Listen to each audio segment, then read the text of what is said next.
When Samantha threw those words at me during our biggest fight yet, I realized something that changed everything.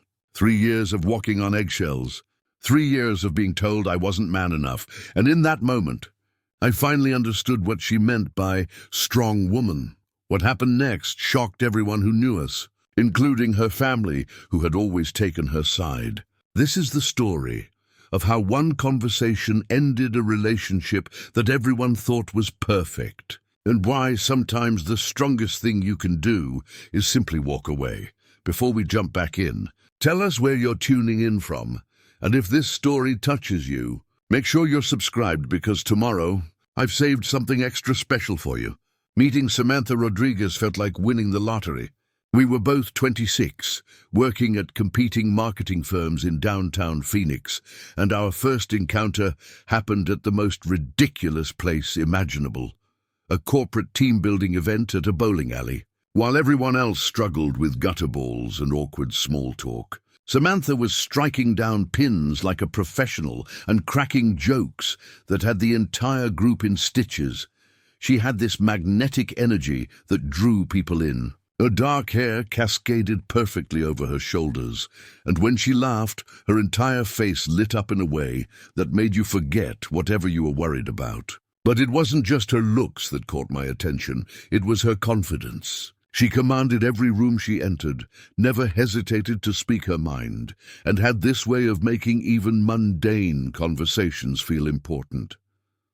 Our first date lasted 14 hours. We started with coffee at a small cafe in Scottsdale, moved to lunch at her favorite Mexican restaurant, then spent the afternoon walking through the desert botanical garden, talking about everything from childhood dreams to career ambitions. By evening, we were at a jazz club, and I found myself completely captivated by this woman who seemed to have an opinion about everything and the intelligence to back it up. Samantha was the regional sales director at Morrison & Associates, a position she'd earned through pure determination and countless 60-hour weeks. She managed a team of 12 people, most of whom were older than her, and had increased their revenue by 38% in just 18 months. When she talked about her work, her eyes sparked with genuine passion, and I admired how she'd built her career from the ground up without any family connections or advantages. Within 6 months, we were inseparable. Friends started calling us the power couple, and honestly, I loved how that felt. We complemented each other perfectly. She was the outgoing, take-charge personality, while I was more analytical and detail-oriented. At work events, she'd work the room while I'd have meaningful one-on-one conversations with potential clients. Our professional lives seemed to enhance each other beautifully. The early days were intoxicating. Samantha had this way of making ordinary moments feel special. She'd surprise me with tickets to concerts I'd mentioned wanting to see, or show up at my apartment with ingredients for elaborate dinners that we'd cook together while debating everything from politics to movie plots. She challenged me intellectually in ways no one ever had, pushing me to think differently about my career, my goals, and even my daily routines. Her apartment was a reflection of her personality, bold artwork on every wall, plants thriving in every corner, and a bookshelf that revealed her diverse interests ranging from business strategy to historical fiction. She'd curated every detail carefully, and I loved discovering new things about her through the objects she chose to surround herself with. Our social circle expanded rapidly around her magnetic personality. She had friends from college, work, her yoga studio, and the volunteer organization where she spent Saturday mornings helping elderly residents with grocery shopping. Everyone gravitated towards Samantha, and by extension, they welcomed me into their groups. Dinner parties, weekend trips to Sedona, spontaneous concerts. Our social calendar stayed packed with activities she'd organize or enthusiastically join. But what impressed me most was how she handled challenges. When her company faced budget cuts and layoffs, Samantha worked 18-hour days to restructure her department and save every job she could. When her elderly neighbor, Mrs. Chen, broke her hip, Samantha coordinated meal deliveries and dog walking schedules for the entire building. She approached problems with fierce determination and genuine care for others, qualities that made me fall deeper in love with her every day. By our first anniversary, I was already mentally planning proposals. We'd moved in together to a beautiful two-bedroom apartment in central Phoenix, and our routines had synchronized perfectly. She'd wake up at 5:30 for her morning yoga practice while I'd prep coffee and scan the news. We'd share breakfast, discuss our schedules for the day, and usually meet for lunch at least twice a week at restaurants within walking distance of our offices. Our relationship felt mature, stable, and full of potential. Samantha had a 5-year plan that included starting her own consulting firm, and she'd begun including me in those future visions. We'd spend evenings on the couch with our laptops, her working on business plans while I researched market trends that might help her venture succeed. The partnership felt real, substantial, and unlike anything I'd experienced before. Everyone around us noticed how well we worked together.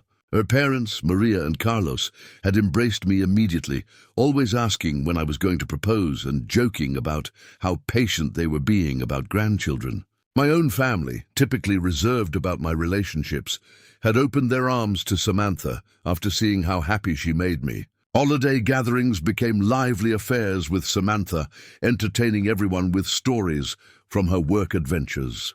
The sex was incredible too, but more than that, our physical connection felt completely natural. She was confident about what she wanted, communicative about what felt good, and adventurous in ways that kept our intimacy exciting. We'd spend lazy Sunday mornings in bed talking about everything and nothing, her head on my chest while we planned weekend adventures or debated restaurant choices for that evening. Looking back now, I can see the warning signs were there from the beginning, but they were so subtle, so wrapped up in what I thought was just her strong personality, that I mistook them for admirable qualities. The way she'd correct me in front of others when I'd get details wrong about stories. How she'd make decisions about our social plans without consulting me first, then present them as if we'd discussed everything together. The subtle eye rolls when I'd express different opinions about movies, restaurants, or weekend activities, but in those early months, I was so enamored with her energy, her ambition, and the way she made me feel like part of something bigger than myself, that I brushed off these moments as minor quirks. After all, she was successful, driven, and had strong opinions about everything. Weren't those exactly the qualities I'd found attractive in the first place? I convinced myself that adapting to her leadership style was just part of being with someone who knew what she wanted out of life. The foundation was being laid for everything that would eventually crumble. But at the time, all I could see was how perfectly our lives seemed to be fitting together, and how envious our friends were of what appeared to be the ideal modern relationship. The changes started so gradually that I barely noticed them at first. Around month 8, Samantha began making subtle comments about my career trajectory that felt more like critiques than supportive observations. During a dinner with her colleagues from Morrison and Associates, she mentioned how I was still finding my direction while introducing me to her boss, Margaret Walsh. The way she said it made my position as senior account manager at Bradley Communications sound like an internship I'd eventually outgrow. When I brought it up later that evening, she dismissed my concerns with a laugh and a kiss on the forehead. "Jake, honey, I'm proud of you. I just want you to reach your full potential." But something in her tone suggested that my current potential wasn't quite measuring up to her standards. The shift became more pronounced during our weekend routines. Samantha had always been decisive about plans, but now she stopped asking for my input altogether. She'd announce on Thursday that we were spending Saturday hiking Camelback Mountain with her yoga friends, or that Sunday would be dedicated to helping her sister Rebecca move apartments. When I suggested alternative activities, maybe catching a Suns game or visiting the art museum, she'd respond with, "We can do that another time," but that time never seemed to come. Our apartment began reflecting more of her preferences and fewer of mine. My collection of vintage concert posters disappeared from the living room, replaced by abstract paintings she'd purchased during solo shopping trips. The comfortable leather recliner I'd brought from my old place got moved to the bedroom corner, making room for a meditation cushion set she used every morning. When I mentioned feeling like my stuff was disappearing, she explained that our space needed better energy flow and promised we'd find places for my things that worked better with the overall aesthetic. The breaking point of phase one came during a barbecue at her friend Nicole's house in Tempe. I was having an animated conversation with Nicole's husband Derek about cryptocurrency investments when Samantha appeared beside me, placing her hand on my arm. "Derek, you'll have to excuse Jake's enthusiasm about crypto," she said with a smile that didn't reach her eyes. "He's still learning about real investment strategies." The conversation died instantly, and Derek politely excused himself to check on the grill. Later, in the car, I confronted her about the humiliation. "Sam, that was completely inappropriate. I know plenty about investments, and even if I didn't, you don't embarrass me like that in front of people." She sighed dramatically, gripping the steering wheel tighter. "Jake, I wasn't trying to embarrass you. But Derek manages a hedge fund worth $200 million. When you start talking about Dogecoin and NFTs like they're serious investments, it makes us both look foolish." "Us both? This is about you being embarrassed of me. That's not what I said. Look, I love your enthusiasm about new things, but sometimes you need to read the room better. Strong couples support each other by being honest about these situations." That phrase, strong couples, became her go-to justification for an increasing number of corrections and criticisms. When I suggested we try the new Italian restaurant downtown, she'd counter with, "Strong couples make decisions together," and I already researched better options. When I wanted to spend a Friday evening at home watching movies, she'd say, "Strong couples push each other to be more social and engaged with the world." The most confusing part was how she'd frame these corrections as evidence of how much she cared about our relationship. After shutting down my suggestion to visit my college friend Marcus in Tucson, she'd explain, "I'm not trying to control you, Jake.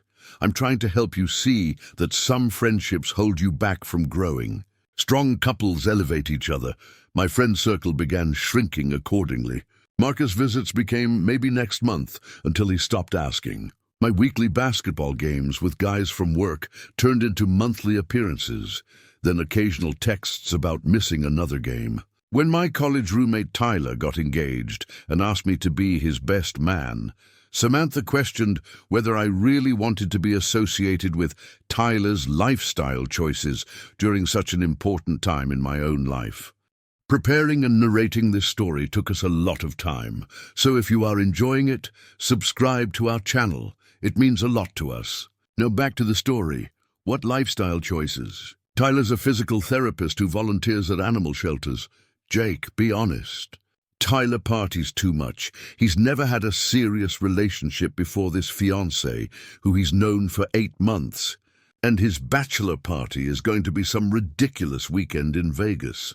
That will cost you a fortune and probably involve situations you shouldn't be part of as a committed man. She wasn't entirely wrong about the Vegas bachelor party, but her ability to identify potential problems with everyone in my life started feeling less like protective intuition and more like systematic isolation. The professional sphere became another battlefield. When Bradley Communications offered me a promotion to creative director, Samantha's reaction surprised me. Instead of celebration, she immediately started questioning whether the role would provide enough growth opportunities and financial advancement to match my actual capabilities. "It's just that you're so talented. Jake, I'd hate to see you get comfortable in a position that doesn't challenge you to become everything you could be. What's the salary increase? What's the long-term trajectory? Are you sure this isn't them just giving you more responsibility without properly compensating you for your worth?" Her questions planted seeds of doubt about what should have been an exciting career development. By the time I accepted the promotion, I felt more anxious about whether I was settling for something beneath me than excited about the new creative challenges ahead. The bedroom dynamics shifted too, though in ways that took me longer to recognize as problematic. Samantha had always been confident sexually, which I'd found incredibly attractive. But now the confidence came with increasing direction about how I should perform, when I should initiate, and what techniques worked best for her satisfaction.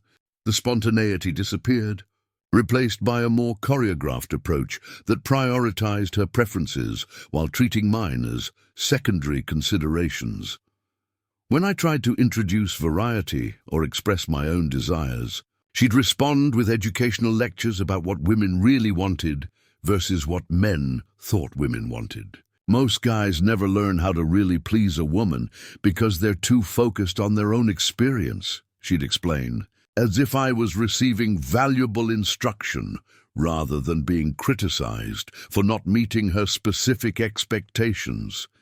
The gaslighting became more sophisticated. When I'd point out her pattern of dismissing my opinions, she'd counter with examples of times she'd supported my decisions, carefully selected instances that made my complaints seem unfair. When I mentioned feeling controlled, she'd ask why I was so threatened by being with a woman who knew what she wanted and wasn't afraid to communicate clearly. Jake, I think you're struggling with some internalized ideas about gender roles. You say you want a strong, independent woman, but when you actually get one, you're uncomfortable with her strength. That's pretty common for men, but I thought you were more evolved than that. These conversations left me feeling confused and guilty, questioning whether my discomfort was legitimate or evidence of some personal failing I hadn't recognized. Was I really uncomfortable with strong women, or was something else happening here that I couldn't quite articulate? The final months of year one blended together in a cycle of subtle criticisms wrapped in loving concern, social decisions made for my own good, and an increasing sense that my role in the relationship was to be grateful for her guidance, while working toward becoming the man she knew I could be. By our second anniversary, the dynamic was firmly established, though I still couldn't see it clearly. All I knew was that the woman I'd fallen in love with still made me laugh, still challenged me intellectually, and still talked about our future together with enthusiasm and specific plans. The growing discomfort felt like a small price to pay for being with someone so accomplished, driven, and confident about what she wanted from life. Year two brought a level of control I hadn't thought possible in a romantic relationship. Samantha's feedback about my appearance became a daily occurrence, disguised as helpful suggestions for my professional development. My choice of ties became too conservative for someone in creative leadership. My haircut needed updating because successful men invest in quality. Grooming, when I wore a casual button-down to her company's holiday party. She spent the entire drive there explaining how underdressing showed disrespect for her colleagues and their spouses, who had clearly put effort into their appearance. The financial control emerged gradually but systematically. Samantha suggested we combine our finances like real adults do, opening a joint checking account for shared expenses. Initially, this seemed practical: rent, utilities, groceries, date nights. But the definition of shared expenses expanded month by month. Her yoga studio membership became shared because my physical and mental health benefits our relationship. Her monthly massage appointments were shared because stress management affects both of us. When I questioned a $300 charge for organic skincare products, she explained that maintaining her appearance was an investment in our social and professional image as a couple. Meanwhile, my personal purchases required justification. A $60 video game became expensive entertainment that isolates you from meaningful activities. New running shoes were unnecessary when your old ones still have wear left in them. When I wanted to buy concert tickets for a band I'd loved since college, she created a budget spreadsheet showing how that money could be better allocated toward our vacation fund or emergency savings.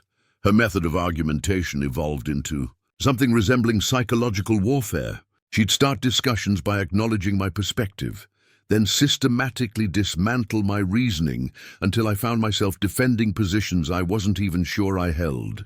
When I complained about never seeing action movies anymore because she preferred independent films, she'd respond, "Jake, I appreciate that you enjoy those movies. And I'm not saying you can't watch them. I'm just wondering why you'd choose to spend our limited free time on films that don't challenge us intellectually or emotionally. We could watch Fast and Furious 17 and turn our brains off, or we could see something that gives us interesting things to discuss afterward. I thought you valued our conversations.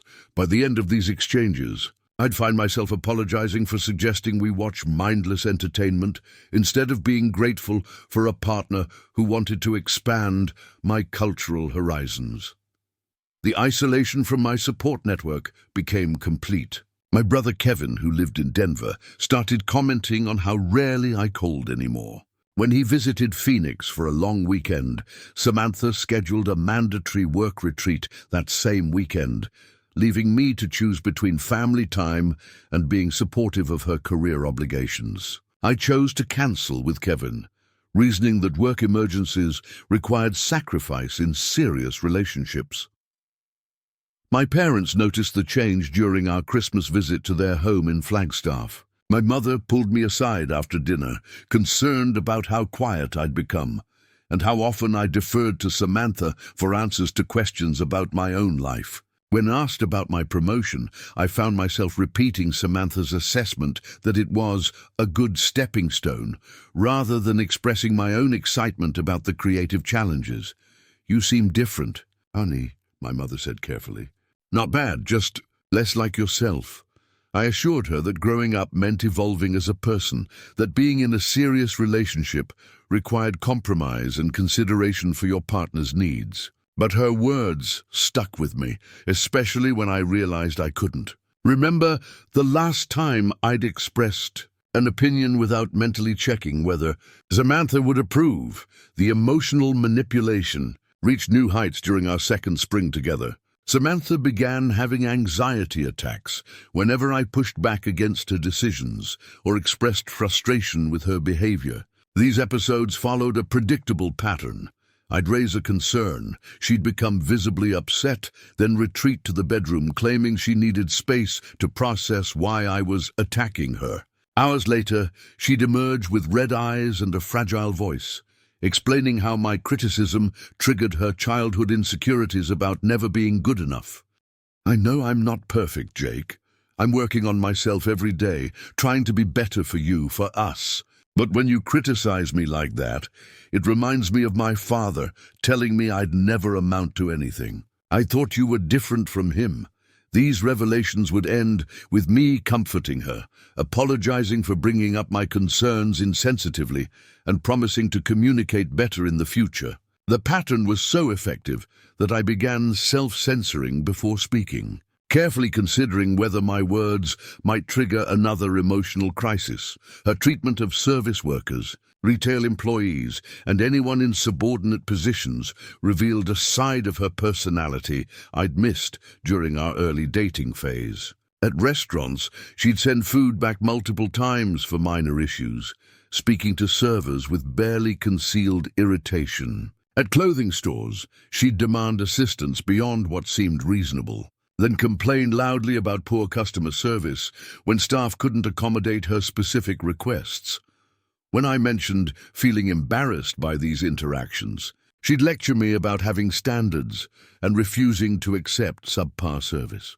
"Jake, settling for mediocrity in small things leads to settling for mediocrity in everything. I'm teaching you to value yourself enough to expect quality treatment."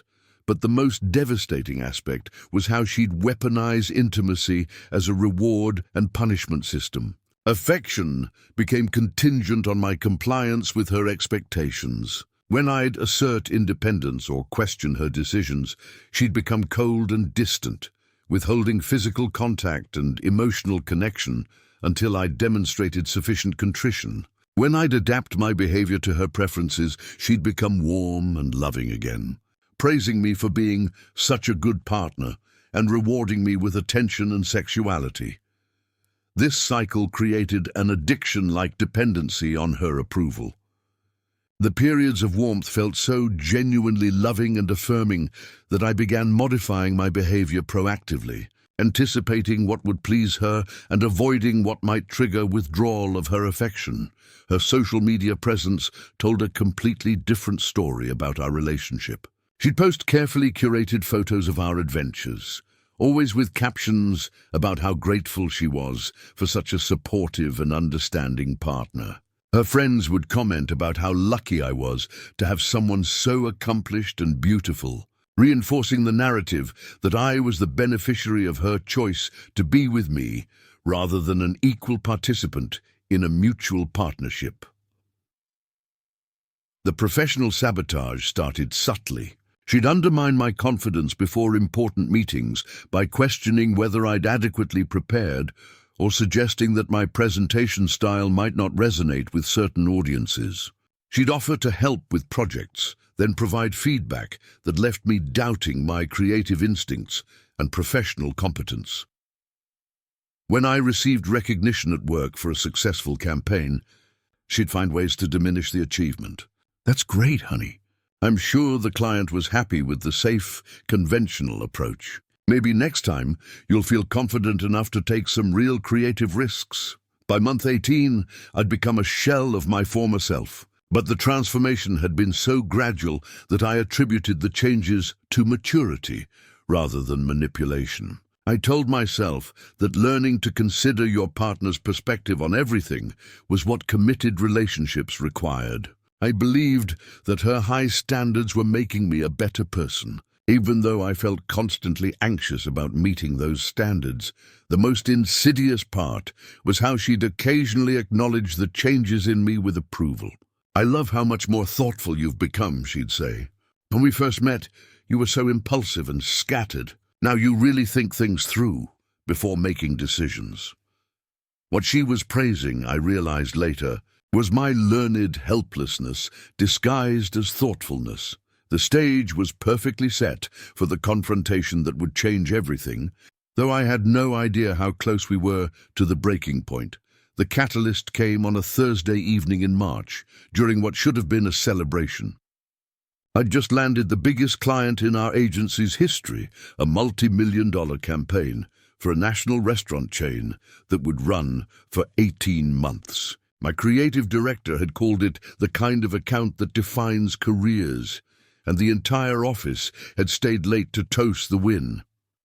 I rushed home, excited to share the news with Samantha, expecting her to be proud of this major professional breakthrough. Instead, I found her in the kitchen, aggressively chopping vegetables for dinner. Her jaw set in that familiar line that meant I'd somehow already disappointed her. "Sam, you'll never guess what happened today." "Let me guess," she interrupted without looking up. "Another client liked your work, and now you think you're Don Draper." The words hit like cold water. "What? No, this is huge. Peterson Restaurant Group just signed with us for their national rebrand. It's the biggest account Bradley Communications has ever landed, and they specifically requested me as lead creative." She finally looked at me, but her expression held no trace of excitement or pride. "And I suppose you said yes without discussing it with me first." "Discussed what?" "It's my job, Sam. This is what I've been working toward for 3 years.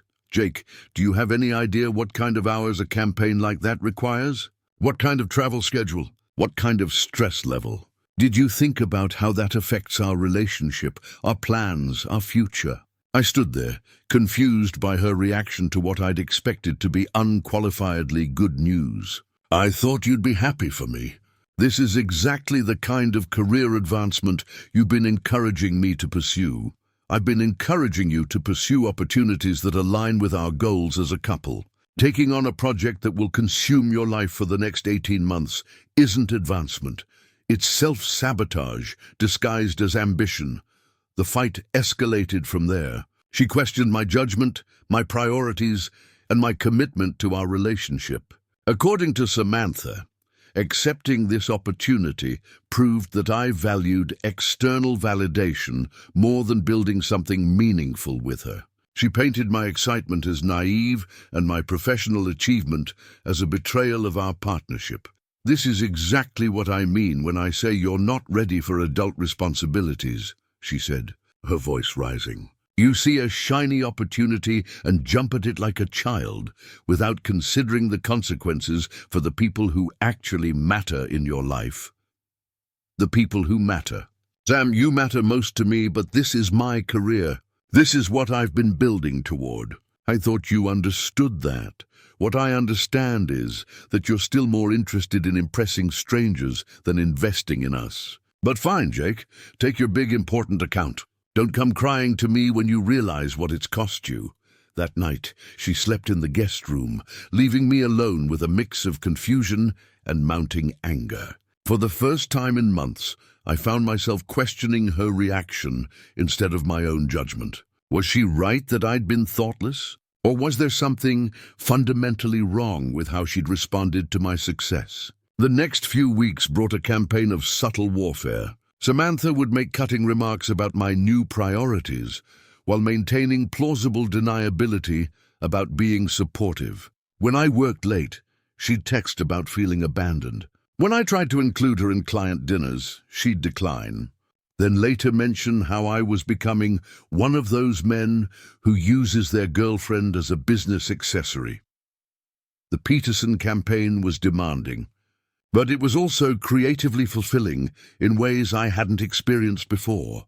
Working with a national brand, collaborating with talented designers, seeing my concepts translated into advertisements that would reach millions of people, it reminded me why I'd chosen this career path in the first place. But Samantha's disapproval cast a shadow over every success. When the client praised my initial concepts, I found myself downplaying their enthusiasm to avoid triggering another lecture about my ego. When my colleagues complimented my leadership on the project, I'd deflect the praise, having internalized her message that accepting recognition meant I was becoming arrogant and self-absorbed. The breaking point arrived on a Friday in April. I'd been working on campaign revisions all week, staying late to perfect the creative brief for Monday's presentation. The client had requested some last-minute changes that required significant conceptual adjustments, and I was determined to deliver something exceptional. I texted Samantha around 7 p.m. to let her know I'd be home by 9, planning to grab takeout from her favorite Thai restaurant as a peace offering for another disrupted evening. Her response was immediate and sharp. "Of course you are, because everything else is more important than spending time with the person you supposedly love."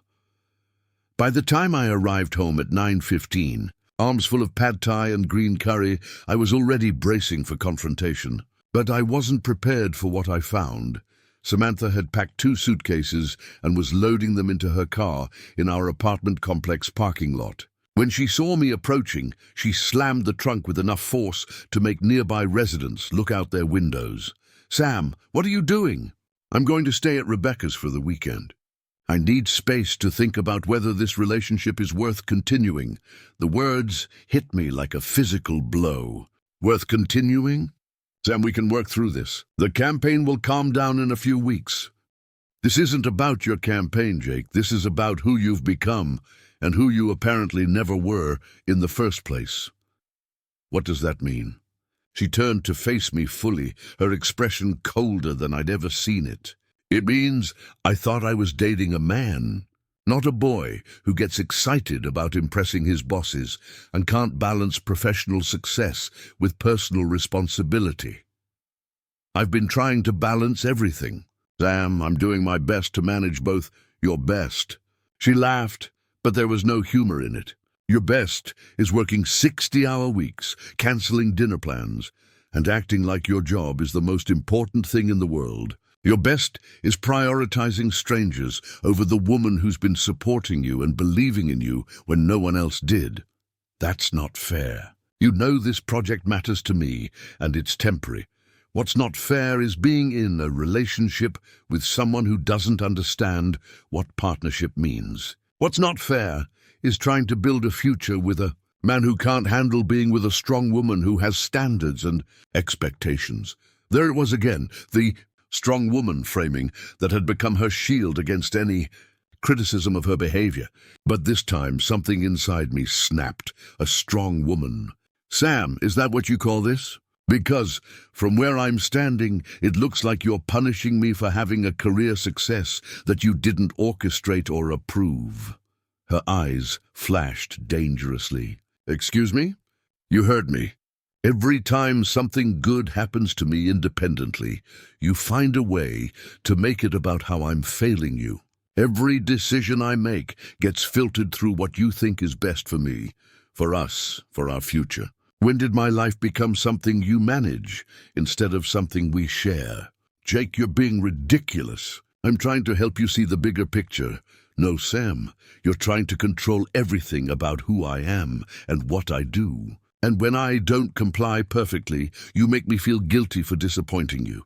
She stared at me for a long moment, then shook her head with what looked like genuine pity. You know what your problem is, Jake? You can't handle being with a strong woman. You say you want an equal partner, but when you get one, when you get someone who challenges you to be better, you fall apart. The accusations stung because part of me had been wondering the same thing for months. Was I really too weak, too insecure, too traditional in my thinking to appreciate what I had with Samantha? But standing there in that parking lot, surrounded by the debris of 2 years together, I finally saw the situation clearly. This wasn't about strength or equality or partnership. This was about control, manipulation, and the systematic destruction of my autonomy disguised as love and support. The realization was both devastating and liberating. For the first time in months, I felt like myself again, standing in that parking lot, watching Samantha's face contort with frustration at my unexpected pushback. I felt something shift inside me that I hadn't experienced in almost 2 years. It was like waking up from a fog I hadn't realized I was living in. You can't handle being with a strong woman, she repeated, her voice carrying that familiar tone of patient disappointment she used when explaining my shortcomings. I need someone who can match my energy, who can grow with me, who isn't threatened by my success or my standards. But this time, instead of the usual guilt and self-doubt her words triggered, I found myself really listening to what she was saying, and more importantly, what she wasn't saying. Sam, help me understand something, I said, surprising myself with how calm my voice sounded. What exactly makes you a strong woman in this situation? She blinked, clearly not expecting the question. What do you mean? I mean, you keep using that phrase like it explains everything. But I'm trying to figure out what's strong about punishing me for career success, or threatening to leave because I'm working on the biggest project of my professional life. I'm not punishing you.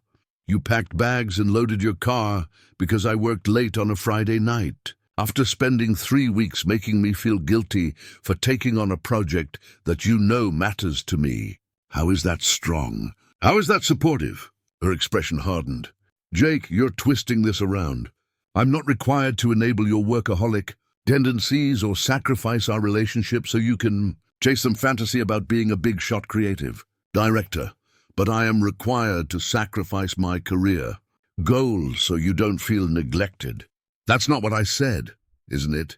Because every time I make a decision about my own life that you didn't approve first, it becomes evidence that I'm selfish, immature, or not ready for a real relationship. She crossed her arms, settling into her familiar debate stance. Jake, healthy relationships require compromise. They require considering your partner's needs when making major decisions. What you call independence, I call selfishness, and what you call standards, I call control. The words hung between us like a challenge. For a moment, neither of us spoke. Then Samantha's expression shifted into something I'd seen countless times but never recognized clearly, the look of someone recalibrating. Their strategy when their initial approach wasn't working. You know what? She said, her voice softening into a hurt whisper. Maybe you're right. Maybe I do have high standards. Maybe I do expect too much from the people I love. I just thought you were different, Jake. I thought you wanted to build something real with me. It was masterfully done." The slight tremor in her voice, the way her shoulders sagged just enough to suggest vulnerability, the careful choice of words designed to make me feel like I was attacking someone fragile instead of defending myself against manipulation. 6 months earlier, this performance would have worked perfectly. I would have immediately backtracked, apologized for being harsh, and spent the next hour reassuring her that I did want to build something real, that I would try harder to consider her perspective, that she wasn't asking too much, but something had changed. Maybe it was the accumulated weight of 2 years of walking on eggshells, or the clarity that came from finally speaking my truth out loud, or simply the exhaustion of constantly managing someone else's emotional reactions to my existence. "Sam, I do want to build something real," I said quietly, "but what we have isn't real. It's you managing my life and me pretending that's the same thing as partnership. That's not fair. When was the last time you asked what I wanted instead of telling me what I should want?" She opened her mouth, then closed it again. "When was the last time you supported one of my decisions without trying to improve it or redirect it?" Silence. "When was the last time we had a conflict where I was allowed to be upset without you making it about how my feelings were hurting you?" Her face was cycling through emotions, confusion, anger, something that might have been genuine hurt beneath the calculation. "You're being cruel, Jake. I'm being honest. For the first time in months, I'm saying what I actually think instead of what I know you want to hear. And this is what you actually think: that I'm some kind of controlling monster who's been manipulating you." The question was clearly meant to sound ridiculous, to make me back down from such an extreme characterization. But as I stood there looking at her, really looking at her, I realized that's exactly what I thought. "I think you're someone who needs to be in charge of everything and everyone around you," I said slowly. "I think you've convinced yourself that's strength, but it's actually fear. Fear of not being in control, fear of other people making choices you wouldn't make, fear of being in a relationship where you're not the dominant partner." Her mask slipped completely then. The hurt expression vanished, replaced by cold fury. "How dare you psychoanalyze me? You don't know anything about my motivations or my fears. You're just a man who can't handle being challenged by an intelligent woman, so you're lashing out with amateur psychology to make yourself feel better about your own inadequacy." There it is again. Every time I push back, I'm inadequate or threatened or not man enough to handle you. Do you hear yourself, Sam? Do you hear how you talk about me? I talk about you like someone who cares enough to tell you the truth, instead of just telling you what you want to hear. No, you talk about me like I'm a project you're working on, like I'm some rough draft of a person that you're going to edit into something acceptable. That's ridiculous, is it? When was the last time you expressed genuine appreciation for who I am right now, not who I might become if I followed your guidance better? The question landed hard. I could see her struggling to formulate an answer that didn't prove my point. "I appreciate plenty about you, my potential." You appreciate my potential. You love the version of me that exists in your head, the one who makes all the choices you would make, wants all the things you think he should want, and never inconveniences you by having independent thoughts or desires. You're being dramatic and unfair. I'm being accurate. And the crazy part is, you've almost had me convinced that this was normal. That learning to defer to your judgment about everything was what mature relationships look like. She stared at me for a long moment, and I could almost see her deciding which approach to try next. When she spoke again, her voice carried a different quality. Not the hurt vulnerability from before, but something sharper and more direct. "Fine, Jake. You want to know what I think? I think you're scared. I think you're scared of being with someone who expects excellence from you, who won't settle for mediocrity just to make you feel comfortable. I think you'd rather be with someone who asks for less, because that's easier than rising to meet real standards.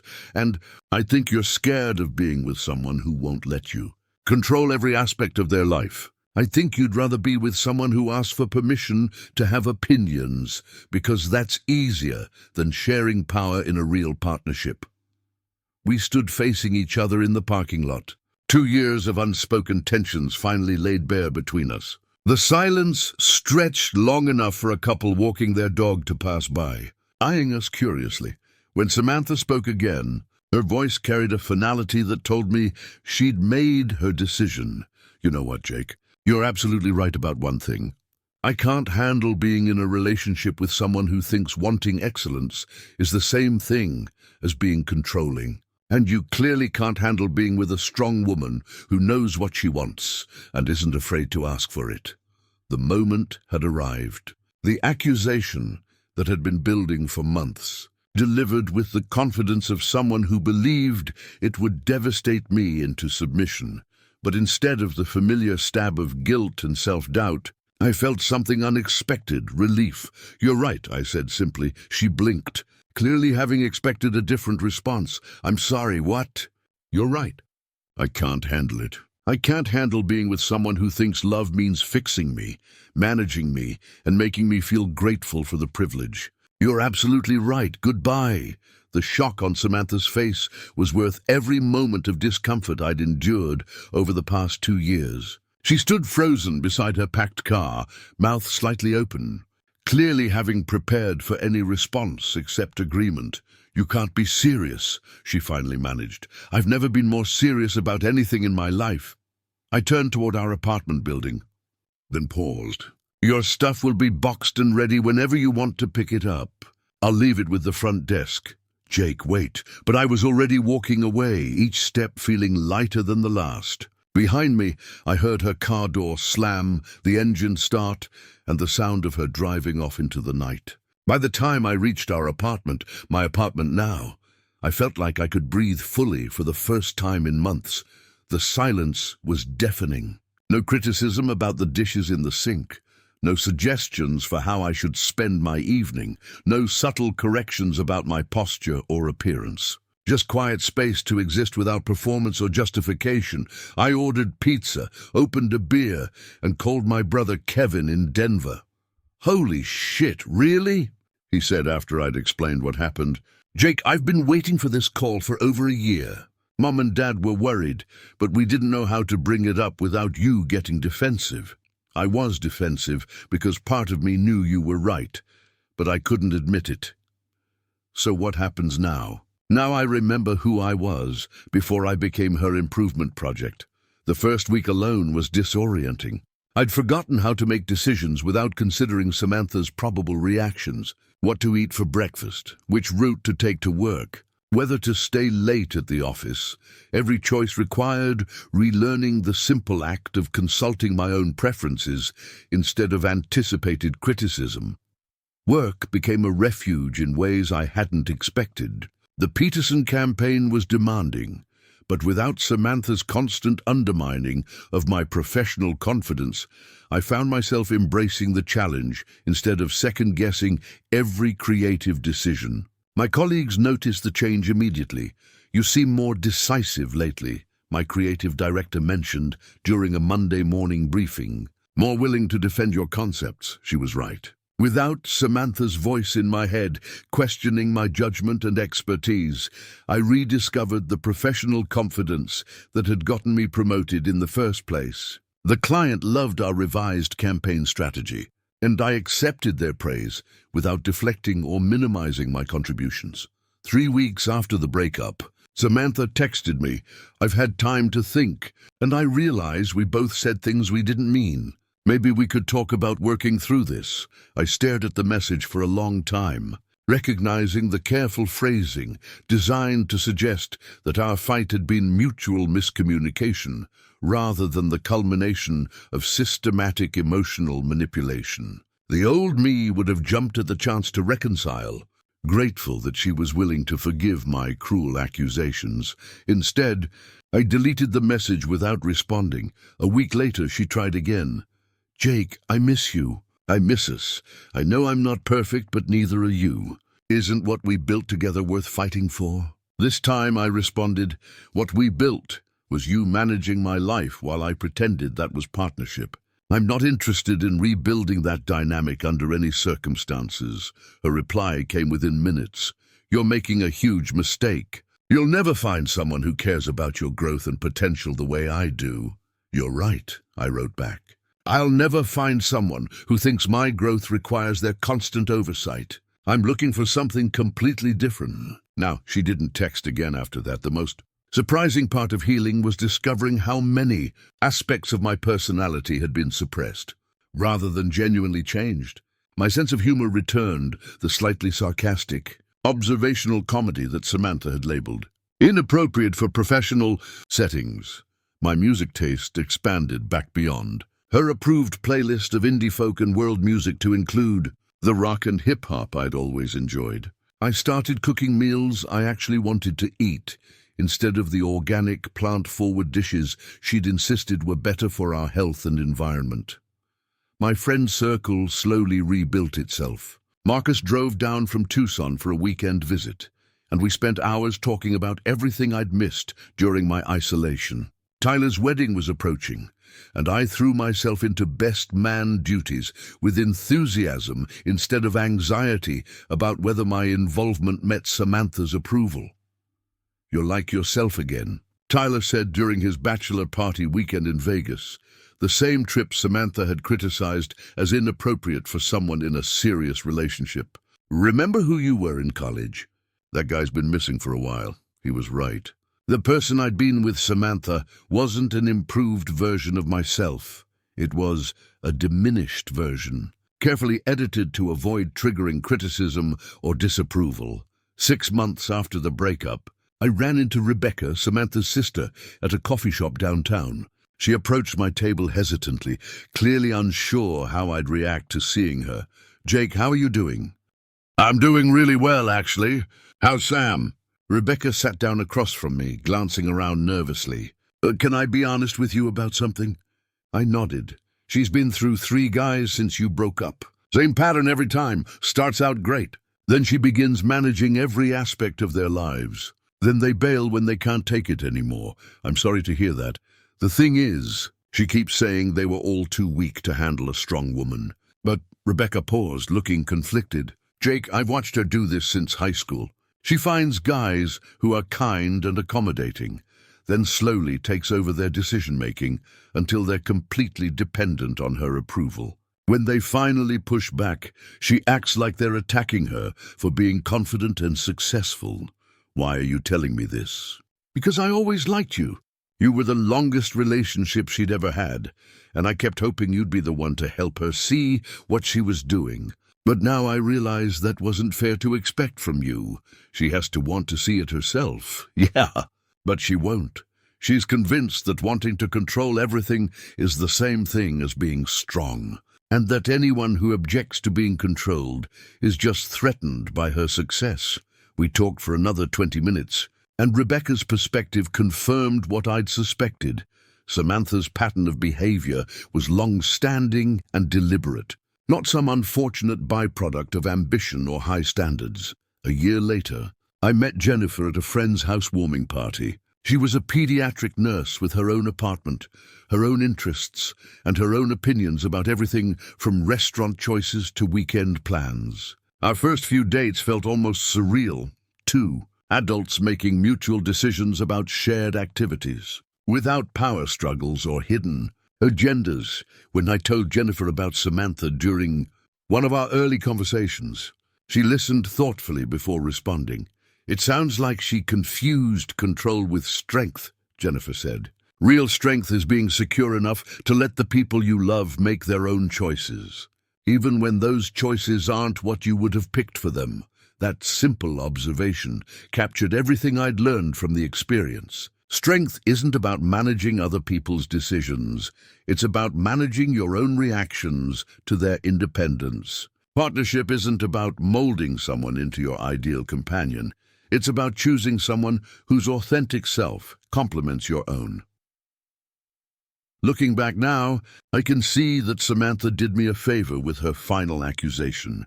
By agreeing that I couldn't handle her version of strength, I freed myself from trying to meet impossible standards designed to keep me perpetually seeking her approval. Sometimes the strongest thing you can do is simply walk away. And sometimes the most powerful response to "you can't handle a strong woman" is a simple, honest, "you're right, goodbye." Up next, you've got two more standout stories right on your screen. If this one hits the mark, you won't want to pass these up. Just click and check them out. And don't forget to subscribe and turn on the notification bell so you don't miss any upload from us.